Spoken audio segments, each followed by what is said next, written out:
The situation in the Middle East is obviously deeply concerning, both for what has happened and what may still come. India unequivocally condemns terrorism and hostage-taking. It also regards large-scale civilian casualties in military operations to be unacceptable. International humanitarian law cannot be disregarded. In immediate terms, we should all support a ceasefire. India has also extended relief directly and through UNRWA. In the longer term, it is imperative that the future of the Palestinian people be addressed. India favors a two-state solution. We have been in regular touch with both Israel and Iran at the highest levels to advocate restraint and enhance communication. It's a pleasure to be back at the Mediterranean Dialogue. Allow me to offer some thoughts on the key themes of this meeting. The first point is on the relevance of India to the Mediterranean. Our annual trade with the Mediterranean nations is about $80 billion. We have a diaspora here of 460,000, about 40% of that in Italy. Our key interests are in fertilizers, energy, water technology, diamonds, defense, and cyber. In significant projects underway, as airports, ports, railway, steel, green hydrogen, phosphates, and submarine cables. Our political relations with the Mediterranean are strong, and our defense collaboration is growing, including more exercises and exchanges. Let me now shift to the Middle East and present India's interest there. Our trade with the Gulf alone is in the range of $160 to $180 billion annually. The rest of MENA adds about another $20 billion. More than 9 million Indians live and work in the Middle East. Whether it is energy, technology, industrial projects, or services, we have big stakes. It is also a region to which we are connected in history, culture, and security. For these very reasons, you may expect India's presence and activities to grow, especially as we move from being the fifth largest economy in the world to the third.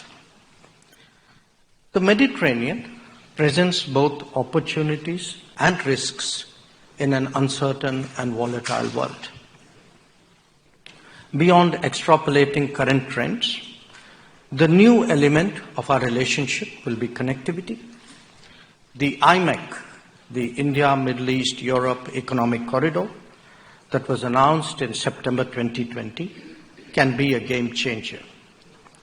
The conflict underway currently in the Middle East has undoubtedly been a major complication, but it is proceeding, the IMEC is proceeding ahead on the eastern side, especially between India and the UAE and Saudi Arabia. I also flag your attention to the I2U2 grouping of India, Israel, UAE, and the US, expected to be more active in times to come. That said, we all recognize that the world is experiencing severe stress. Two major conflicts are underway. Supply chains are insecure. Connectivity, especially maritime, stands disrupted.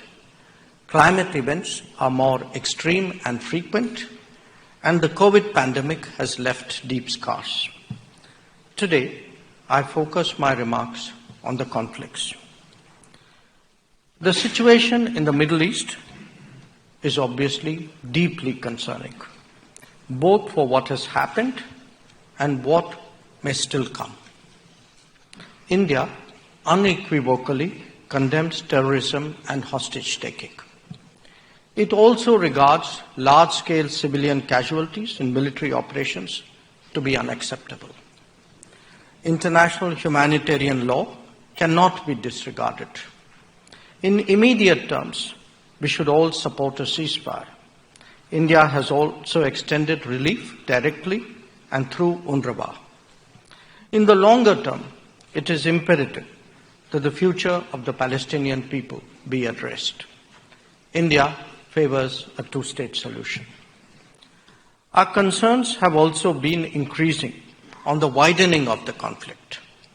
We have been in regular touch with both Israel and Iran at the highest levels to advocate restraint and enhance communication.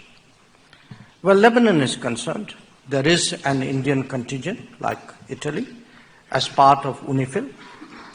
With regard to the Gulf of Aden and the Northern Arabian Sea, Indian naval ships have been deployed since last year to protect commercial shipping. Given our capacity to engage various parties, we are always willing to contribute meaningfully to any international diplomatic endeavors. Addressing the conflict in Ukraine is the other urgent imperative of our times. It is well into its third year. The continuation of this conflict has serious destabilizing consequences, including for the Mediterranean. What is clear is that no solution is going to emerge from the battlefield.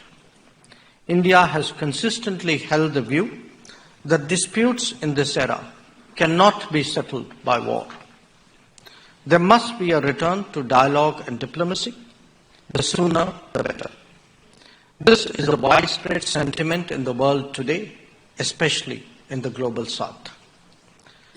Since June this year, Prime Minister Narendra Modi has personally engaged leaders of both Russia and Ukraine to this end. This has included his visiting Moscow and Kiev. Our senior officials remain in continuous touch. We firmly believe that those who have the ability to explore finding common ground must step up to that responsibility. Ladies and gentlemen, we are today on the threshold of a new era. It is one of re-globalizing, rebalancing, and multipolarity. It is also a more technology-centered future with a premium on mobility of talent and greener growth. Opportunities in this world are as indivisible as anxieties. A closer and stronger relationship between India and the Mediterranean will serve both of us well. I thank you for your attention.